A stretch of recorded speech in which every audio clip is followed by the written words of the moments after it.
რუსთავთ-თბილისის დამაკავშირებელი გზის მშენებლობა 22 აპრილს დაიწყება. იყო დრო, როცა ჯერ კიდევ პრეზიდენტმა მიხეილ სააკაშვილმა ამ მშენებლობის დაწყებას ცერემონიალი მიუძღვნა. მაგრამ შემდეგ აღმოჩნდა, რომ ეს მხოლოდ ბუტაფორია იყო. ახლა უკვე ნამდვილ რეაბილიტაციაზეა საუბარი. ავტობანის მშენებლობაზე ადგილობრივი მოსახლეობა დასაქმდება. რუსთავთ-თბილისის დამაკავშირებელ ამ მონაკვეთზე 22 აპრილიდან ავტობანის მშენებლობა დაიწყება. თითქმის 18 კილომეტრიანი ზოლის მოდერნიზაცია 17 თვის განმავლობაში გაგრძელდება. მას ტენდერში მონაწილე 45 კომპანია შორის გამარჯვებული ჩინური Sino Hydro Corporation Limited შეასრულებს. გზის მშენებლობას რამდენიმე დღეში დავიწყებთ. ამ თემაზე უკვე ვესაუბრე ქალაქის მერსა და მხარის გუბერნატორს. დეტალებიც განვიხილეთ, გზის გადაკეთის პროცესი და ასე შემდეგ. იმედი გვაქვს, რომ ქართველი და ჩინელი მუშები ნაყოფიერად ითანამშრომლებენ. მოსამზადებელი სამუშაოები უკვე დასრულებულია და აქტიურ ფაზაში გადადის რუსთავთ-თბილისის მაგისტრალის მშენებლობა. შევჯერდით იმაზე, რომ ვიქნებით მჭიდრო კომუნიკაციაში ერთმანეთთან და მაქსიმალურად ვიქნებით მობილიზებულები იმისთვის, რომ ამ პროექტის განხორციელება ერთი წამითაც არ შეფერხდეს და დასრულდეს ვადაში აუცილებლად და შეიძლება ვადამდე ადრეც.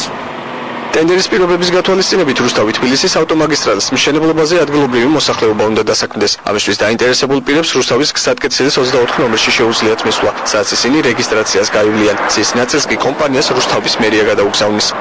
რეგისტრაცია მიმდინარეობს, კარგი არის, რომ აქცენტი აღებული არის რუსთაველ მუშახელზე. მე როგორც ვიცი 22-ში იწყებენ მუშაობას და ანუ რაღაცა მეტაპობრივად მოხდება მუშახელის მიწოდება. რუსთავთ-თბილისის დამაკავშირებელი გზის მონაკვეთს წლებია სრულყოფილი რეაბილიტაცია არ ჩატარებია. გზის მონაკვეთის შეკეთება მხოლოდ ლოკალურად ხდებოდა. ამან და სხვა ფაქტორებმა საფარი გააფუჭა და მაგისტრალი გადატვირთა.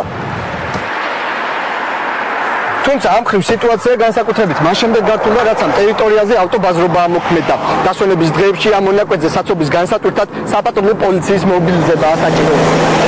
არის არჩეული ეს ავტობანის გამოსასვლელები, რომ მაქსიმალურად დაპროფიცირებულია ეს კომპონენტი, რომ კერძო ბიზნეს და იმას აფონდეშებდება.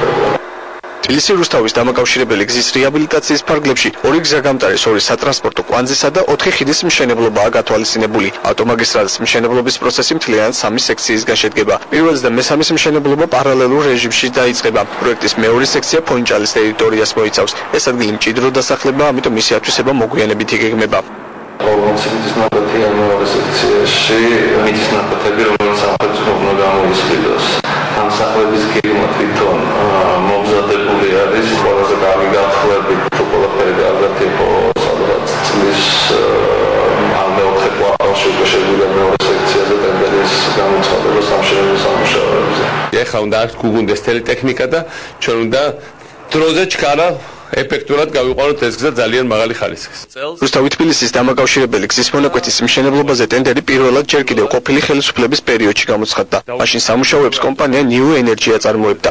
ეს სამუშაოები 2012 წლის სექტემბერში მოულოდნელად შეწყდა და კომპანია New Energy-მ თავი გაკოტრებულად გამოაცხადა. მანამდე კი ერთი თვით ადრე პრეზიდენტმა სააკაშვილმა მშენებლობის დაწყებასთან დაკავშირებით რუსთავის შესასვლელთან ოფიციალური ცერემონია გამართა. ადგილზე იმ კომპანიის ტექნიკა მიიყვანეს, რომელთანაც სახელმწიფოს ხელშეკრულებაც კი არ ქონდა გაფორმებული. უშის ფორმაში ჩაცმული პირები კი მერიისა და სხვადასხვა სამსახურის სპეციალისტები აღმოჩნდნენ.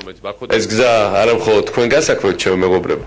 ეს გზა ასაქმებს აქ დასაქმებულ სპეციალისტებს, არამედ ეს გზა დაასაქმებს 100-ჯერ და 1000-ჯერ მეტ რუსთაველებს, თბილისელებს, იმიტომ რომ ხდება სინერგია, ურთიერთშეწყვის ეფექტი ამ ორი განსხვავებული, განსაკუთრებული ქალაქის რუსთავთ-თბილისის დამაკავშირებელი გზის რეაბილიტაციის დროს მხოლოდ გზის ნაწილი გადაიკეტება.